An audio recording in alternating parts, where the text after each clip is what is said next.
for everyone to know. As I said, welcome to this webinar on opportunities for cacao and cacao products on the Swedish market. My name is Oskar Tollin. I'm a trade policy advisor at the National Board of Trade. Um, and yeah, so this is a webinar, as I said, on the cacao and cacao products. If you have any questions during the webinar, feel free to write in the chat your questions, and we will try to address as many as we can at the end of the webinar. So yes,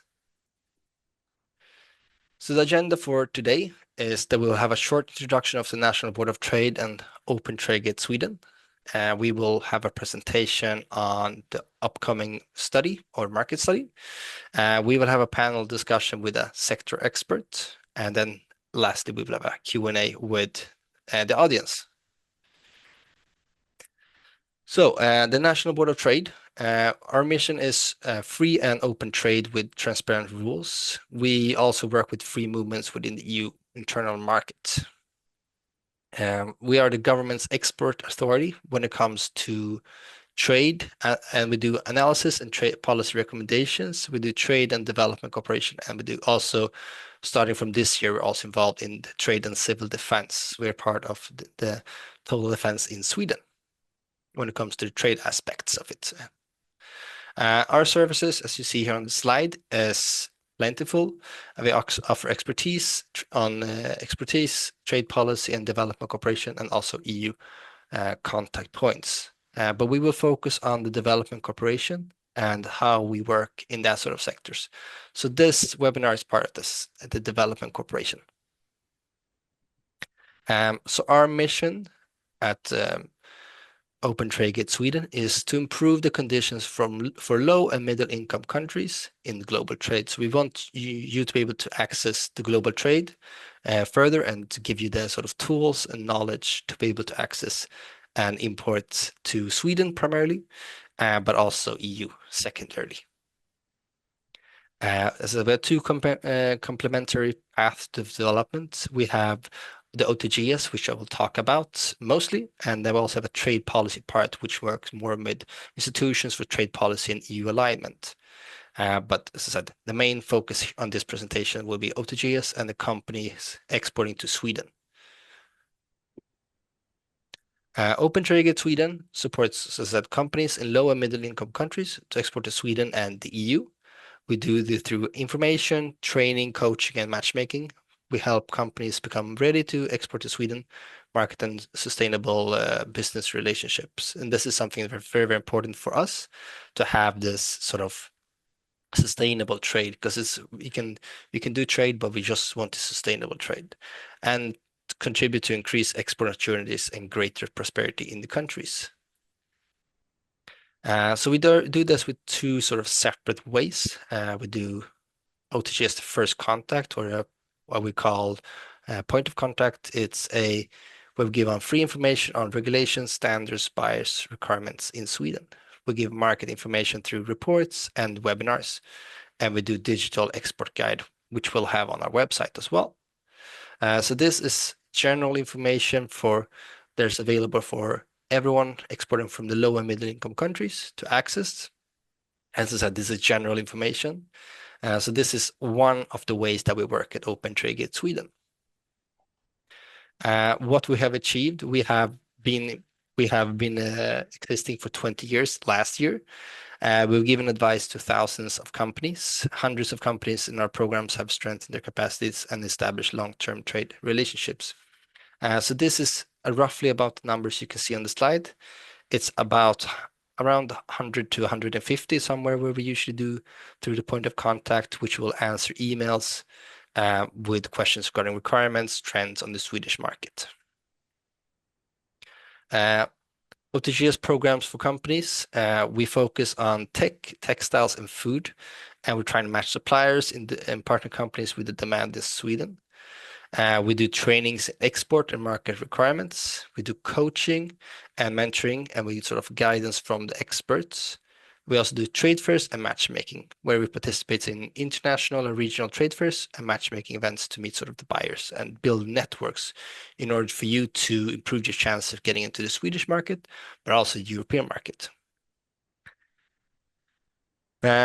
And through here, we also have what we said. This is the second part. I talked about the point of contact, which was the first sort of way that OTGS works. And this OTGS programs for companies is the second part. We call it projects. We work in different in progress, basically. And there we work primarily within Eastern Europe, but we're also looking at companies and region of a little bit in Asia, and we're looking at South America as well, especially now when it comes to cacao. An example that we have is foods from Ukraine. It's a project that's been ongoing for around 2 years, and the purpose is to strengthen the competitiveness of Ukrainian food companies and facilitate trade into Sweden, and also sort of to connect exporters with the Swedish buyers and promote long-term trade relationships. And so the result of this has been that the products from Ukraine has come into Sweden. So we have it in a few retailers here in Sweden, and that was a result of our sort of bilateral projects that we work in. So this is a very, very shortly about sort of what we do in Open Tradegate Sweden. And here you have sort of the market studies that we have. We have um, a market studies within the processed foods. We have a market study for fresh fruit and vegetables, but then they also have other sort of market studies within tea, and also with other sectors in textiles and IT. So yeah, this is very, very shortly about Open Tradegate Sweden. And now I will hand over to our consultant, Gustavo Ferro, who had written the market report that you will hear more about, where it's more about the trends and the requirements that are in the Swedish market. Over to you, Gustavo. Thank you, Oscar. Let me just share my own screen. I think my sound is okay. It is okay. Yeah, all right. So share my screen. And just as an introduction, I already saw a lot of colleagues and friends among the list of participants. So I feel a little bit more comfortable to present, or maybe more pressure as well, more positive pressure to present something that is, interesting to them. My name is Gustavo Ferro, and I'm a sector expert for food at OTGS. And just to mention, of course, that I didn't write the study all by myself. I had a few consultations and also a few colleagues working with me from Profound, Advisors in Development in the Netherlands, and also Gaia Cacao as a technical advisor. So I was not alone in this, just to mention. And here we have, of course, participating and also as a contributor, Jens Filkner, one of the owners of Malmö Chocolate Factory. So he will be helping us out with some of the questions as well. And just to really get it started already, this is the structure of the subjects that we are going to cover today. Usually, we always start with a bit of the overview, right, of the Swedish market in terms of its size and trade flows. Super important to try and figure out, does Sweden import directly? Does it not? Does it import cocoa beans? Does it import derivatives of cacao? So this is more or less the beginning of any market study, of any understanding of any market, is to figure out what is the import situation of a country. So this is where we take this apart for you guys, and then to put some names to who does what, and that's where we talk about the market structure. What are the main players? What are the main entry points for both cocoa beans and cocoa derivatives? And of course, market trends, just to understand really the soul of the market and what is happening both in the short and long term, and to be able to read a little bit the direction of the market and what the impact will be to suppliers like you guys attending this webinar. And finally, very short note of finding a business partner. We were discussing just before the webinar that working with Swedish market, which is quite small in essence and very small in terms of being an intimate market as well. Everyone knows each other, and there are a few players to work with. That getting to know a business partner is really to create a relationship. So my tips here, of course, getting to know where your access points are, but really establishing that relationship is it's a long-term process. Anyway, so let's start with with some notes and considerations. The study that we wrote, it covers non-finished products. So don't expect to find a lot of information about exporting your finished chocolate to the Swedish market, for example. So here we cover specialty cocoa beans, We cover the derivatives like cocoa nibs, cocoa mass, paste, liquor, cocoa butter, powder, and also couvertures as a known finished product. Yeah. Also, we use the term cocoa consistently through the study, but we do acknowledge that the specialty sector, the fine flavor segment, has been using cacao to recognize origin, genetics, quality, craftsmanship, and it's often used, in reference to premium products. So don't shy away if you see sometimes the word cacao. It's the same thing, except it sometimes belongs to a different segment, a different way to refer to the same product. Also, we try here to give a real picture of the Swedish market and the status quo of this market, who the main players are, the trade flows, and the main figures. But we encourage you guys as exporters and people working with cacao to also make considerations about market development. A lot of the times we have a structure of the market that can be disrupted. You can introduce yourselves and you can find partnerships that can actually help you to create new things. So this I call some kind of like aspirational trade channels and developing something in a new market. So of course, it's not as easy as it might sound the way that I'm talking about here, but this is done through partnerships. So this is what I want to encourage you guys on, is not to read it so literally, but also as a way that it can inspire you guys to create partnerships. Let's start from the beginning, the trade statistics, which gives us a good idea of the size of the market as well, because we're looking into product entry, right?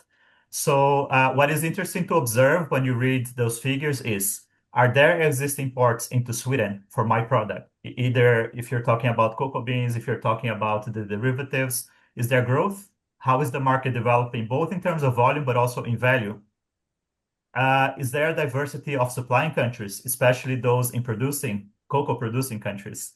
A lot of the times we see sometimes that some of the trade flows might be concentrated around one or two suppliers, and that means sometimes that the opportunities are quite fixed as well. And also interesting here to see the degree of sourcing directly from producing countries versus EU re-export hubs, just to see at what extent Sweden is already importing directly from cocoa producing countries or not. So these are some interesting observations, both when you read about the cocoa beans and the derivatives. These figures, as you can see here in the source, I took from ITC Trade Map, adapted to Sweden, of course. So you're going to see that it's in Swedish crowns in value, but I can translate that for you in terms of euro as well, approximately. And starting with the cocoa beans, HS code 1801. Sweden imported a total of 83 tons of cocoa beans in 2024. This is around 700,000 euro, 7.3 million Swedish crowns. And you can see quite an interesting growth, both in volume, 88%, and in value, a little bit of a higher growth, also because of the price hike, of course, in the cocoa beans. So you can see that has an impact in the growth as well of the imports. And very interesting to observe that almost half, let's say over 40%, is actually coming from Peru. Peru is known, of course, for the organic fair trade certified cocoa beans and very interesting cooperative systems, and also very good reputation on the market. Second is Denmark, which is not a cocoa producing country. So you can see that this comes indirectly as a re-export, of course, from Denmark. And then Netherlands also figuring here among the main suppliers, also, of course, as an export hub, also being the main importer in the world of cocoa beans. So you can see Netherlands makes sense here, not only for being the biggest importer, but also for having very strong traders in cocoa. Thailand, very surprisingly here, Thailand is not a huge player in the world market for cocoa beans, but it does play a role in some of the production in the north of the country. China with 2% and Guatemala with 1%. Guatemala also being an interesting cocoa producer in Central America. This is compared to other countries, very limited, very small imports of cocoa beans. And then we go into the cocoa paste, we see a huge jump into 500 million Swedish crown, and here more than 4,000 tons. So you can see a lot of the industry using the cocoa paste in order to produce chocolates and other products coming from cocoa. So also strong growth in value, but a little bit of a smaller growth in terms of volume. You can see here the price hike again in cocoa prices also causes this disparity between the value and the volume. The main origin suppliers being Belgium with almost 70% of the supplies and concentrated also around the Netherlands. So you can really see here this concentration of cocoa paste coming from not cocoa producing countries, but cocoa grinding countries. You can see very clearly how cocoa needs a point of a grinding process to be useful. So that happens a lot in Belgium, Netherlands, due to a lot of the players that are located there. Spain has also interesting players like Natra, for example, doing the grinding with 1% here, not so big. I put France, Germany, but I also wanted to show very small share of producing countries, cocoa producing countries, Ecuador, India, Guatemala, with very small share of these imports. So let's say there is some potential here for growth. And when I talk about our aspirational channels, I also talk about presenting those products and seeing the possibilities, of course, of expanding the share of cocoa producing countries. We don't see a huge participation or almost zero participation of cocoa producing countries in terms of cocoa butter. So this is more than 7,000 tons here in 2024. Also strong growth in value, but actually a decline in volume. But main supplier, as you can see here, Netherlands, of course, it has indeed refining industries, but also cocoa manufacturing facilities that are quite interesting and very capable with high capacities as well. Germany, France, Belgium also figuring among the main suppliers. And HS code 1805, which is cocoa powder. Again, quite strong imports on the side of Sweden, but again, Netherlands, Germany, in this case, Norway, France, Austria, Belgium being the main suppliers. You can really see this indirect, the EU export hubs, the EU industry for cocoa grinding, cocoa transformation, supplying the Swedish market for derivatives as well. So this is quite interesting to observe, and this really comes really true when you look at the figures. I think we're getting a lot of questions. I see already we have like 8 questions or comments on the chat, and this was only about only about the trade statistics. Jens, do you have a comment here on the? Let me. No, no, no. It's Okay. really interesting to hear you. Sorry. And then we look at the market structure, which actually translates what we just saw in the trade flows. You see here that I really call attention to two things. That a lot of the trade flows into the Swedish market, they pass by an European player. You can see here it could be an ingredient supplier, it could be an importer, it could be a cocoa bean processor manufacturer, or sorry, a cocoa processor, a derivative manufacturer, and then entering the Swedish market. And you can see that the structure is also looking like this when you look at access to the food industry, to the bean to bar makers and the chocolate manufacturers. But first, I wanted to talk to you guys about the market segment. So where does the chocolate and where do cocoa derivatives and finished products end up when they go to the Swedish consumer? And this is interesting to point out because the big retail is actually quite concentrated in Sweden. And a lot of the chocolates, a lot of the food products that go to consumers, you can see here 90% of the grocery sales are concentrated around 3 main retailers.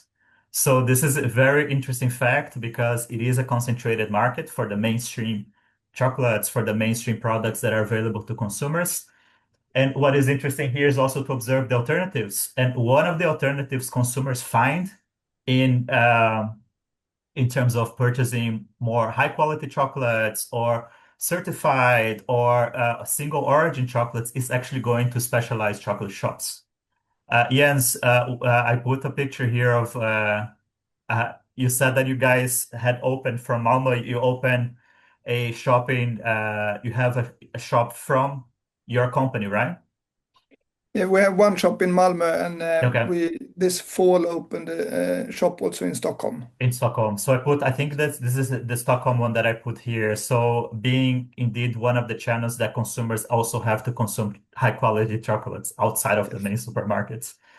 ethically sourced, more premium packaging with storytelling, etc. So away from the usual channels from the retailers.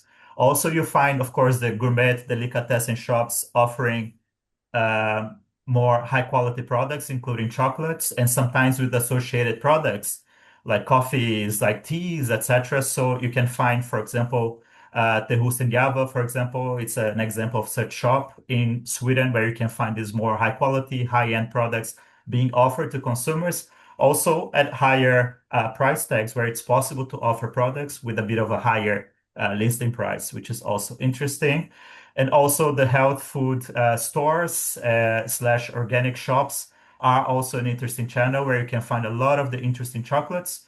On the organic, of course, segment, premium. Also, a lot of the wellness-oriented cocoa and chocolate products like the cocoa nibs, cocoa powders, the ceremonial cacao could be found in those shops, and all the sustainable packaging and associated concepts that are belonging to the segment of wellness and health. And of course, e-commerce. There are some online shops specialized in chocolate, premium chocolates, consumer and professional, and other related items. And I just go a little bit quickly. You guys will receive, of course, the whole study. You'll be able to access it. Also, looking at the entry points for Sweden, when you look at the Swedish market, what are the main entry points for cocoa beans and cocoa derivatives? Here we're going to look into detail into, of course, the importers. Importers, you have different types of importers working with cocoa beans, but also with derivatives. You have importers that are specialized in the cocoa industry, especially those that are specialized in the specialty cocoa beans. The premium markets are located not so much in Sweden, but in other European countries. So a lot of the high end, the high quality, and the premium cocoa beans coming into Sweden to a lot of the bean to bar makers, a lot of the industry are going through these players that I put here on your screen. But when you look at the derivatives, when you look at the organic sector, you also have a role for the natural ingredient suppliers. Usually, these are importers and suppliers that are also working in several European countries, most markedly, of course, in the Netherlands and Germany, for example, that are working with cocoa derivatives as one of the products in their portfolio.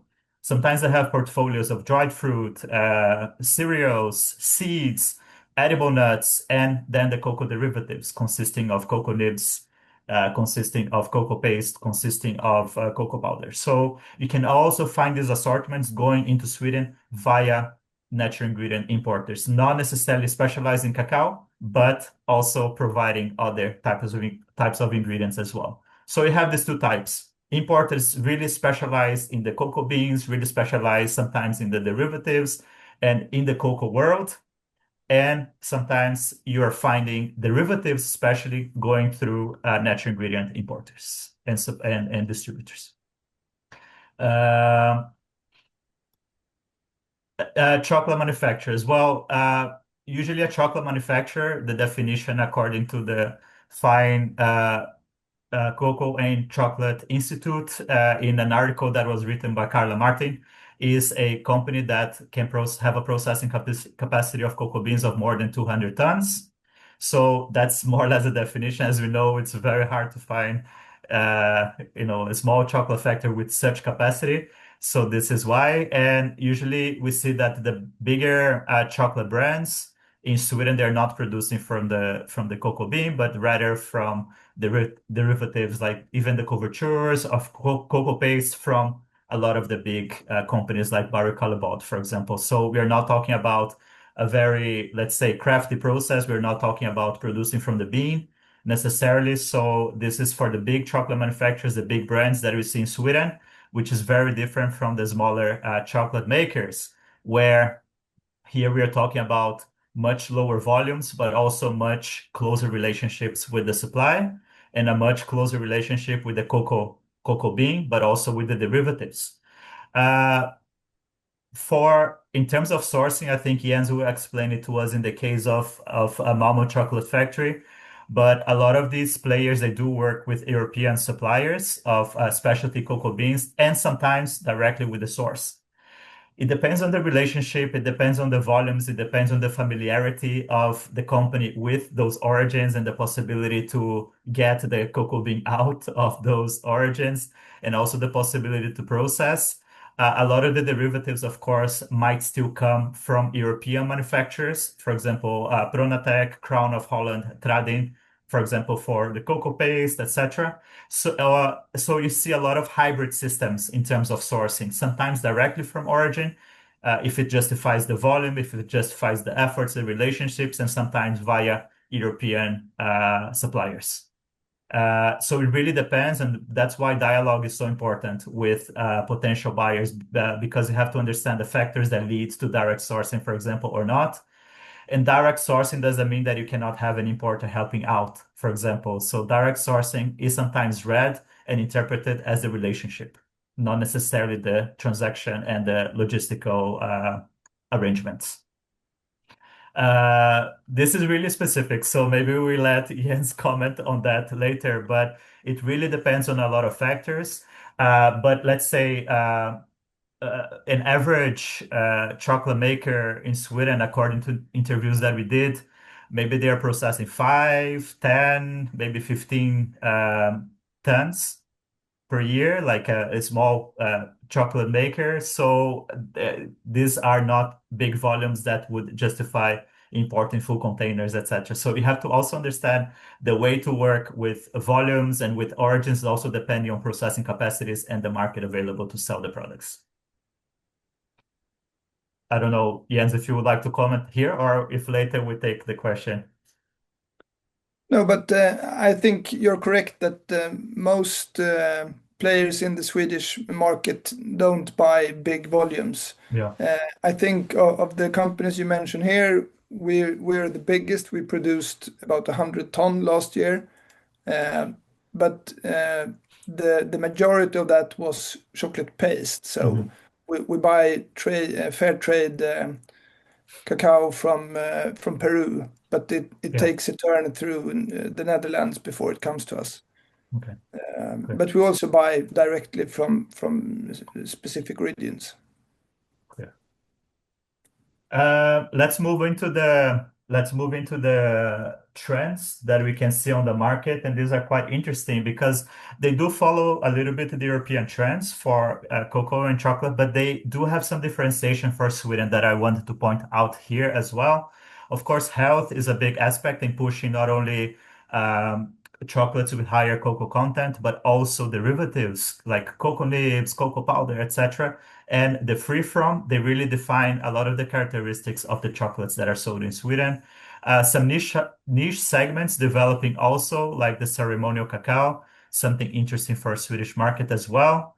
We see the premiumization of the chocolate and the cocoa sector. So really these shops really highlighting origin, packaging, etc. This is super important to understand also what it means in terms of cocoa as a high quality ingredient, of course.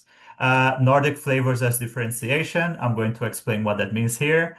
Organic and fair trade being very, very important for Swedish market, as Jens already mentioned. Traceability and transparency in supply chains. It's not just a word. It's not just an EU requirement. It is something that is true to the Swedish market, also in terms of requirements, not only of the chocolate companies, but also the retailers. Very strong requirements on traceability, knowing where it came from, and also accountability related to free from, of course, child labor, slavery, all these things, the basics, but also working conditions of workers, protection of the environment, carbon footprint, all these things becoming more and more important, specifically for Swedish market, of course, for EU in general, but for Swedish market more importantly, even. And beyond fair trade, I wanted to talk a little bit about that. The health in free from, we can see that there's a strong trend in Sweden for the free from as a free from market, free from animal products, for example, free from dairy, free from other animal products, sugar, free from allergens and lactose, etc. So you do see quite a lot of products on the market that are free from all these things. Sweden is actually one of Europe's strongest plant-based markets. And we can really see that, including for chocolate, a lot of product launches in that respect. And there's an estimation that there is going to be up until, I think the figure was up until 2030, 15% annual growth for this market for plant-based.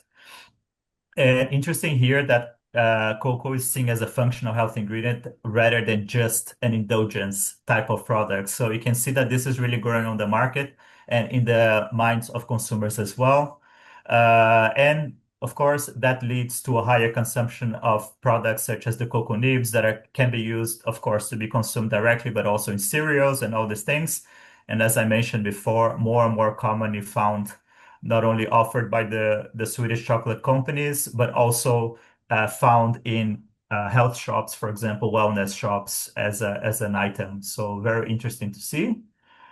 Ceremonial cacao is a very, how to say, very specific segment, but you also see that it is a growing segment, not in the EU only, but specifically for Sweden, that is an intersection of wellness, premium, and a product offering other health and mental benefits.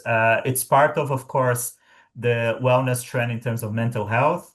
And as you know, well, especially for Northern Europe, there's a trend towards finding this balance between work and private life and finding a balance also in terms of mental health. So the ceremonial cacao fits into this trend.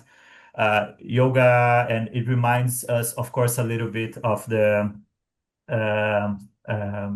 other products that are used for those things, like yeah, adaptogens like ashwagandha, and the Swedish companies that are offering this experience, they offer it as a full experience. And you're going to be able to see in the study that there's more and more companies that are offering not only chocolate companies, but also companies that only offer the ceremonial cacao as one of their products.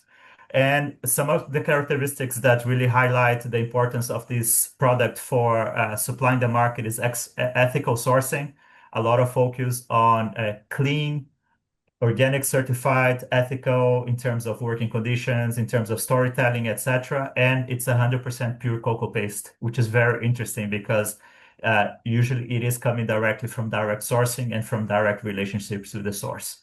So this is the type of relationship that we're looking at, that when you look at a developing niche segment, we try to figure out indeed, is it direct sourcing, what kind of certifications? And I have to highlight here that one of the important things when you're doing derivatives is, of course, the food safety. That for cocoa beans, of course, you have the requirements of pesticides and everything. But as you advance through the value chain, when you're working with cocoa paste, for example, the food safety and the safety certificates, they become more and more important here as well. Sorry, I was talking a little bit in circles here because I really like this trend, but I get a little bit stuck to explain because it is a bit out there, but it's an interesting supply opportunity as well. Swedish flavors or Nordic flavors, you can see that Swedish chocolate makers, they really validate and they really use interesting ingredients that are local, mixed with the cocoa beans, mixed with the cacao as an ingredient. And you can see a lot of examples from Swedish chocolate makers, being that consumers perceive the inclusions, as you call them, as being more premium in their chocolate. So you can see that's a very, very niche characteristic, but it's very interesting how Swedish chocolate makers, they also highlight their inclusions, their local ingredients as well. And this is part of a local sourcing trend as well. Of course, cocoa beans cannot be sourced in Sweden, but a lot of the inclusions can. So this is a nice combination between the inclusions and the cocoa beans, and how maybe you should highlight your cocoa beans to the Swedish market, also in how it complements in terms of attributes these inclusions. So this is also interesting, the florals, the citric elements, and how they can fit into the inclusions of Swedish origin. Finally, the organic market. I always like talking about the organic market here, also because Sweden is one of the main markets in terms of per capita consumption of organic products, and that includes, of course, chocolate. Organic accounts for almost 8% of the total food and beverage sales in Sweden, making it the fourth largest organic market in Europe, and of course the largest in Scandinavia. And it's very common kind of certification to find among the bean to bar makers. like Malmö Chocolate Factory, the Nordic Chocolate, for example, the Standout Chocolate. These are all companies working with organic certification because the consumer expects that as part of the brand value, as part of the storytelling. So that's very important to highlight. And also, the organic cocoa powder, nibs, mess are also widely distributed in organic shops. So that also qualifies a product to be distributed also more widely in those shops that consumers are looking for when they're looking for more premium products as well. I put two examples here. I put the standout chocolate and of course the very unique, I think Jens will tell us about this type of packaging for Malmö Chocolate Factory. And then we have the fair trade and beyond fair trade aspects. Fair trade is also super important certification for Swedish market. As you can see here, this is actually quite a rare figure that 90% of Swedes actually recognize the fair trade mark, the logo of fair trade. So that's actually quite interesting here. And the sales of fair trade products actually reached quite a high number here of 67 million Swedish crowns in 2024. And also the increase of fair trade is also in the mainstream market because of a lot of the retailer sustainability programs. They do include fair trade as an aspect of ethical sourcing. So this is also to explain that a lot of the risky commodities like coffee, cocoa, they fall under some kind of sustainability program from retailers, and sometimes certification, especially fair trade certification and organic, they are a way to meet those goals, to meet those sustainability program objectives. And in terms of the beyond fair trade, that goes beyond the certification, that goes beyond any kind of label. It's about the concept, about the business model. So it's about companies working together with suppliers in, for example, adding value at origin. So you can see companies like Chocolate, for example, owned by some Filipinos that live in Sweden. They also work directly with Filipino brands and adding value at origin and bringing those products onto the market already with a value that stays at origins. And you can see that that kind of business model, that type of thinking is very strong in Swedish market as well, in not only profiting from markets, not only profiting from price fluctuations, but really working with suppliers, finding good solutions and being fair. So beyond fair trade means more business models that are, for example, adding value at origin and changing the logic of supply chains as well. So this is one way to look at it. Just to conclude my presentation so that we have enough time. Everyone is asking all the time when you talk about Sweden, when you talk about other markets that people don't know too much about, they say, where do I find buyers? And then we go like, well, it's a small market. You have to first understand it. I'll just give you guys some entry points in terms of sector associations. We do not have, Jens, correct me if I'm wrong, but we do not have a chocolate association in Sweden like we have in other countries. For No, we example, don't. in the Netherlands, in Germany, and in France, in Italy, you have some sort of chocolate association, but you do have an European level, which is the Calbisco, which is the chocolate and confectionery association. It's an entry point. And we do have the food federation. We have the catering federation and the Organic Sweden. I think you guys are members, right, of Organic Sweden? Yes. Yeah. Yes. So Organic Sweden could also be an interesting entry point to see all those bean-to-bar makers that I'm talking about, to have this overview. It's also an interesting entry point. In terms of trade fairs, the main trade fairs for chocolate, confectionery, but also food and beverages, they are, of course, located in other EU countries. ISM, for example, focuses on confectionery, Chocoa in cacao and chocolate, Euro Chocolate in the chocolate, Salon de Chocolat in Paris on the chocolates. And then you have the food fairs, the organic trade fairs like Biofac and Natural and Organic Food Show in London. And then you have the local trade fairs in Sweden, where you have some possibilities indeed to map out the actors in the market, but also to start creating relationships. We do have the Nordic Organic Expo, which happens in Malmö every year. You have Bite, and then you have smaller events like the Chocolate and Confectionery Festival. You have Stockholm Food and Wine.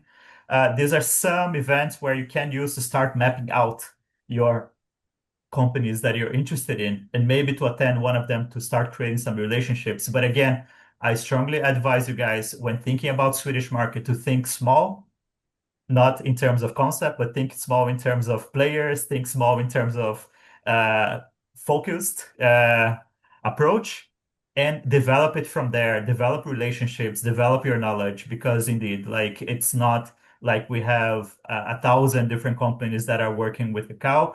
So the strategy is really to understand, create relationships, and to start from there to really understand the mentality and also the requirements as technical requirements and certification and all the things that are implied. Not to forget the EU requirements which apply here related to cadmium contamination, related to nickel contamination, and related to UEDR, no deforestation. They all apply to Swedish market as well. I think this was my bio. Thank you, Gustavo. Now we will ask a few questions for Jens, and then we will open up for the questions in the chat. So I will try to keep the time. I'll try to summarize or try to conclude the questions that we have. What are some of the trends that you see in the cacao sector, Jens? Well, the first trend we see at Malmö Chokladfabrik is a trend towards more premium chocolate. We just launched our chocolate in the food retail sector, whereas we usually just were part of the specialty stores. And we can see that the consumers, at least in Sweden, are willing to pay more for chocolate with this, which is more responsibly traded and of high quality. We also see, maybe that's not a trend, but rather a driver, but a curiosity for new origins. So, for example, India, which hasn't been a big chocolate producing country, is now trending. Okay, thank you so much. Then I had a question. How would you advise exporters from companies in low and middle income countries to access the Swedish market? And another question, if you can answer both of them. What aspects does a Swedish importer think about when looking for new suppliers? Well, as Gustavo said, the market is quite small and there's not many big companies. I think a good way for low cost start is to try to find companies you're interested in and establish a connection through social media, and not start with selling, but just connecting and tell them something about your cacao or your farm or your practices, and then later on maybe you will have the opportunity to offer a sample and start that way. And that's how we started with the chocolate company, but we had chocolate instead of cacao, and it was surprisingly successful. So I think that's a good way to start a relationship.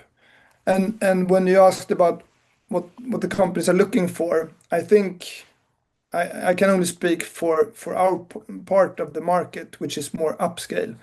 But here, sustainability is really important. Malmö Chokladfabrik is 100% organic, and we're part of the chocolate scorecard, which is a framework reviewing all chocolate companies within all matters, child labor or agroforestry and so. So that's a good way to look into chocolate scorecard and see the aspects they are highlighting and see how you can match those, because that would make you much more interesting for a Swedish premium buyer. Thank you.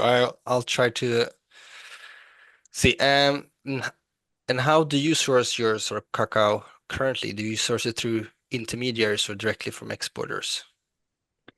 It's a mix, but we buy, as I said in Gustavo's presentation, we buy a lot of Peruvian fair trade cacao, and then it's through European processor that roast the cacao first.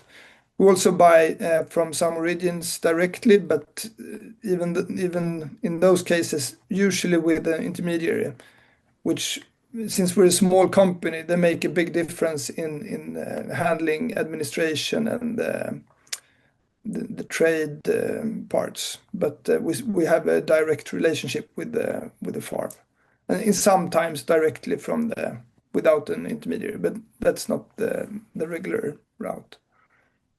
Okay, thank you. And now this is a question for Gustavo. Do you see any difference between the sort of Swedish and the European markets when it comes to cacao?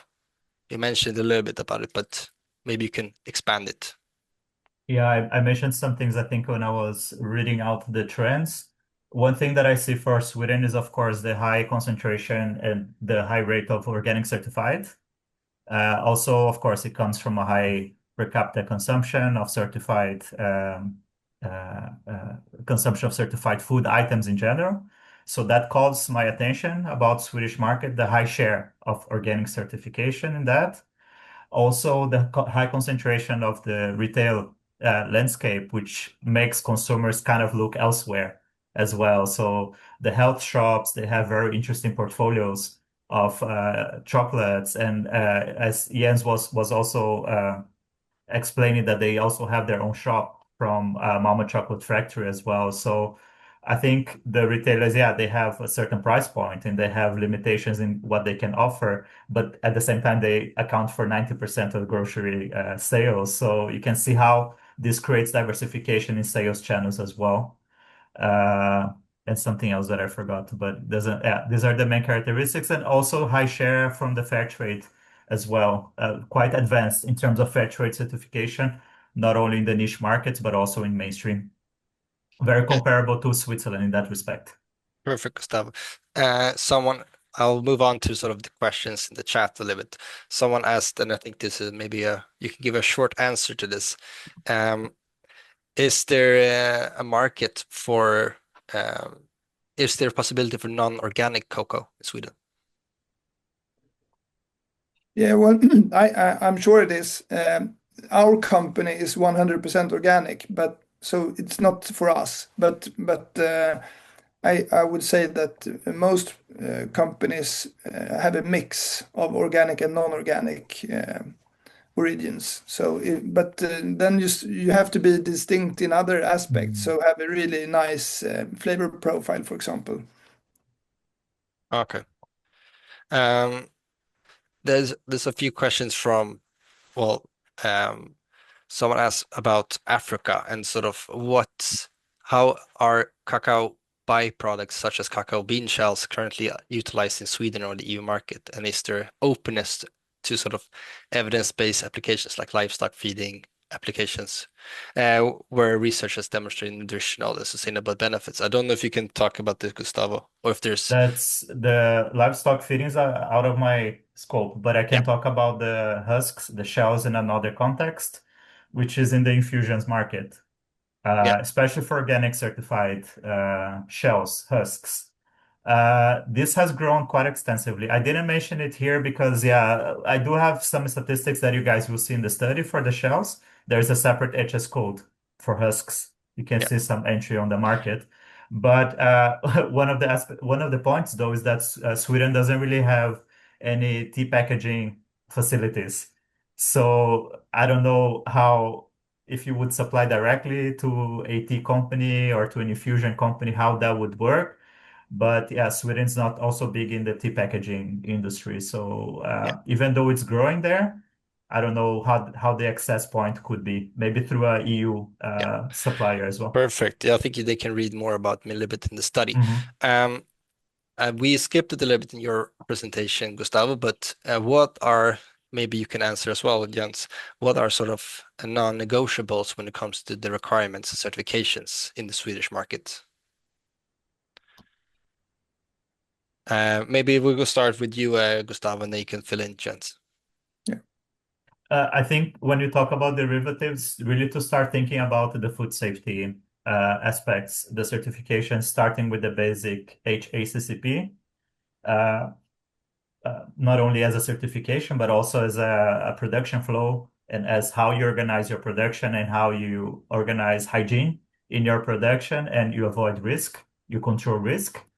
And then to start considering the more advanced ones according to the Global Food Safety Initiative, like BRCGS, if necessary, FSSC 22000, IFS, really to start investigating those in terms of advancing in the supply chain. Cocoa beans usually doesn't really have that need, but when you go into derivatives, if you're handling cocoa paste, if you're handling more elaborate products, usually there is a certain expectation for more advanced food safety standards, therefore certifications as well. I do want to fill in a little bit, Jens, what you are non-negotiables for you when it comes to certifications. No, I think what Gustavo said was correct, and also I think sometimes the origin matters because, for example, if you sell a cocoa from West Africa, where child labor is more present, I would be more interested if you had a fair trade certification. If you were from a region where it wasn't a big issue, maybe it's not as important. So it sometimes depends on the region as well. Perfect. It goes into a question we got here as well. Some people ask about, given that sort of Nigeria and several other African countries are some of the world's largest cacao producers, what sort of factors do they need to change? Because we talked a lot about South America, that a lot of things are sourced to South America, but what do exporters from Africa need to sort of change in order to become more interesting for the Swedish market? Maybe I'll direct this towards you first, Jens, and then you talked a little bit about child labor, but maybe you have some else sort of. Yeah, well, then I come back to those different sustainability aspects. So we're willing to pay a higher price for our cacao than the market price, the big market's price, but we have higher demands than in terms of sustainability. So we want to make sure that we don't contribute to a destroyed environment or slave-like working conditions or something like that. And either we have a really good relationship with the farm, we have someone who's been there or goes there every once in a while, or they have certifications that we can trust. So I think it's you need to have a relationship at least with us if we were to buy from that region, but it might be different for other companies. Maybe Gustavo can give a broader picture. I think it's an interesting point because it's all about risk, right? And I think quality is risk also when you're looking into sourcing. Here we see a lot of, the Swedish market is quite rich. I think there are quite a few numbers for a small market of bean to bar makers expecting quality, starting with consistency and then going into attributes. I think there are interesting African suppliers. African is a big word, like West African, East African. We see examples of cooperatives working in a quality culture. Next, maybe to their bulk business, they do centralized fermentation. They know their product. They do cut tests. They know what they're working with. So we see that, I think, as an interesting point in terms of market entry for Sweden, because there is a quality expectation. That's what I see from the study, that the buyers that are open to creating such relationships, quality consistency, yes, but quality attributes and a product with a character is also expected there. And as much as sustainability is a risk in terms of child labor, in terms of environment, so is quality in that regard. And I think that has maybe blocked a few countries from accessing such market because of maybe this quality expectation as well. Though we do have good examples in Tanzania, we have excellent examples in Sierra Leone, in Ghana, of cooperatives that have super high quality. Maybe genetics is, not everything, but the quality management, centralized fermentation, drying, etc., also is something that could be developed. Perfect. I will have two more questions, the final two questions. Questions I thought about is maybe you can start, Jens, is what are the most sort of frequent mistake you see exporters do when they want to present their the products that can be addressed beforehand that aren't addressed beforehand? Yeah, well, I I think something I didn't say because I thought it almost like a hygiene factor was what Gustavo said about quality, because of course if the quality isn't consistent or if the flavors aren't distinct, then you don't have anything. It doesn't matter how much of the other aspects you live up to. So first you have to grow really good cacao, of course. Then there are other matters too, but you can't miss that part. Um, so maybe that's one mistake that you could make to not have reliable operations and the procedures to be able to deliver more than once. Um, Okay, perfect. And someone asked, I thought of this could be sort of the final questions, and it's quite a good one. Do you need to go through an importer, or can you go sort of directly into the market? Do you need a sort of partner in Sweden or Europe? Is that mandatory? Maybe you can start, Gustavo, or is it on how the Swedish and the European market looks? I would just say what I heard from the interviews, okay? Because Yeah, it's yeah, yeah. again, all from other interviews, other studies that I've done. Like I'm not a business myself, but a lot of the chocolate, the bean to bar makers, when you're expecting to access those, their business is to produce chocolate, to sell chocolate, to enjoy the origins, to enjoy the attributes. It's not always to manage logistics and to manage customs clearance and all these things. Yes, direct contacts with the producers, direct contacts with the cooperatives, super interesting. But sometimes, depending on the profile and the capacity and the size of a chocolate maker, it's not feasible to do this directly, and also with the volume requirements. So sometimes the 1 plus 1 is two because it's two, like not because it should be any different. So volume, again, familiarity with the origin, they might define it, but sometimes it's just part of the business model to use an importer and to use someone to help you out because your business is not to import or to do customs clearance. This is one thing. The other thing is the hybrid system that Jens was talking about. Sometimes that's possible depending on the conditions, depending on how easy the supplier can make also for this product to reach the end buyer. So I think it depends on so many factors. I do see as a possibility and something to investigate and to ask what prevents you from, and to understand your buyer and to understand how you could solve some of these issues and the risks. Yeah, good. Do you I want to? But I think Jens had a Yeah, do you more, want to add something, yeah. Jens? Yeah. yeah, I just want to add that one challenge if you're buying directly is that if you don't buy big enough volume, it would be very expensive with the shipping.